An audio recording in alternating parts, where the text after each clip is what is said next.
அதுக்கு ஒரே ஒரு உதாரணம் ஒண்ணு சொல்றேன். என்னோடது வந்து குறிஞ்சிப்பாடி தொகுதி. நான் முதல்ல வேட்பாளரா 2021ல வேட்பாளரா நின்னேன். குறிஞ்சிப்பாடி தொகுதி. உங்களுக்கெல்லாம் குறிஞ்சிப்பாடி தொகுதின்னா தெரியும். எம்.ஆர்.கே. பன்னீர்செல்வத்தோட தொகுதி அது. நான் நிக்கிறேன் அப்படின்னு சொன்னோனே மிகப்பெரிய அழுத்தம் வந்துச்சு. உங்க பொண்ண நிக்க வேணாம்னு சொல்லுங்க. ஆனா அப்பாவும் வந்து திமுகவுல மாவட்ட செயலாளரா இருந்தவரு. அவரும் கட்சியில பயணிக்கிற ஒரு ஆள் தான். பொண்ண நிக்க வேணாம்னு சொல்லுங்க. வேற யாராவது நிக்க சொல்லுங்க அப்படின்னு சொன்னாங்க. நான் சொன்னேன், நாங்க தான் வந்து இவங்க ஒண்ணுமே இல்லாத ஒரு கட்சி. எதுக்காக நீங்க பயப்படுறீங்க? நாங்க தான் வந்து வெற்றி அடைய மாட்டோம்னு சொல்றீங்கல்ல அப்படின்னு கேட்டதுக்கு, இல்ல இல்ல இவங்கலாம் ஓட்ட பிரிச்சுருவாங்க. நீங்க நிக்க மிகப்பெரிய அழுத்தம் இருந்துச்சு. நான் சொன்னேன், என்ன உயிரை வேணா விடுங்கன்னு சொல்லுங்க. ஆனா இந்த தொகுதியில நான் நிக்காம இருக்க மாட்டேன் அப்படின்னு சொல்லி தான் அந்த குறிஞ்சிப்பாடி தொகுதியில நின்னேன். இப்போ திரும்பவும் அண்ணன் வந்து என்ன புவனகிரி தொகுதியில நிறுத்திருக்காரு. அது எனக்கு ரொம்ப சந்தோஷம். அப்பா இல்ல, இறந்துட்டாரு. அம்மா ஆனா நான் நின்னால் ஒருவேளை அந்த பகுதியில் நின்னா எனக்கு போடுவாங்க. எல்லாருமே போடுவாங்க. அதுல நான் உறுதி சொல்றேன். நன்றி. அனைவருக்கும் வணக்கம். நான் புவனகிரி சட்டமன்ற தொகுதி, கடலூர் மாவட்டம். என் பேரு சுமதி சீனிவாசன். அதாவது களம் நல்லா இருக்குடா, நம்ம வென்றுடுவோம், கவலைப்படாதீங்க அப்படின்னு சொன்னாரு. நாங்க சொன்னோம், ஆனா நாங்களாம் உங்களுக்கு இருக்கோம், நீங்க கவலைப்படாதீங்க, நிச்சயமா வெல்வோம் அப்படின்னோம்.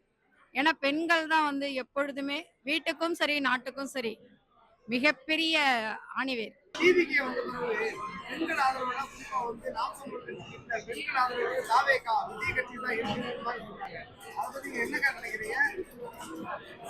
அதாவது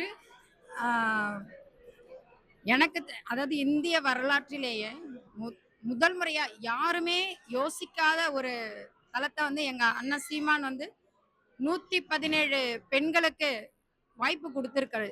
இது வந்து எந்த கட்சியுமே செய்யல.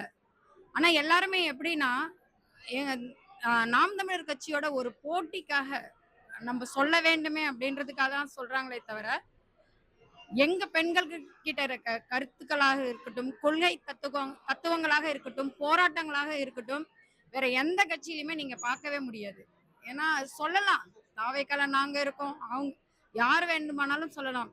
ஜனநாயகம் தானே இது, பேசுறதுக்கு எல்லாருக்குமே உரிமை இருக்கு, தன்னுடைய கருத்துக்களை சொல்றதுக்கு உரிமை இருக்கு. ஆனா நாம் தமிழர் பெண்களுக்கு இருக்கிற வீரமும் வேகமும் போர்க்குணமும் எந்த கட்சியிலுமே யாருக்கும் இல்லை. அதை நான் வந்து உறுதியா சொல்றேன்.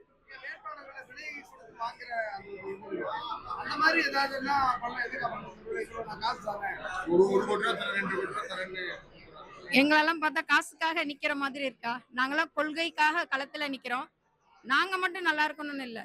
இது இந்த போராட்டம் வந்து எங்களுக்கான போராட்டம் கிடையாது, எங்களுடைய வருங்கால தலைமுறைகளுக்கான போராட்டம். நாங்க இப்ப விதைய விதைச்சுக்கிட்டே இருக்கோம்.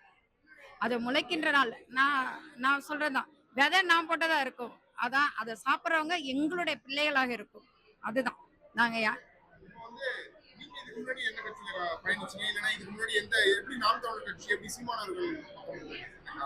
இதுக்கு முன்னாடி நான் எந்த கட்சியிலும் பயணிக்கல. ஆனா எங்க அப்பா வந்து வேற ஒரு கட்சியில இருந்தாரு.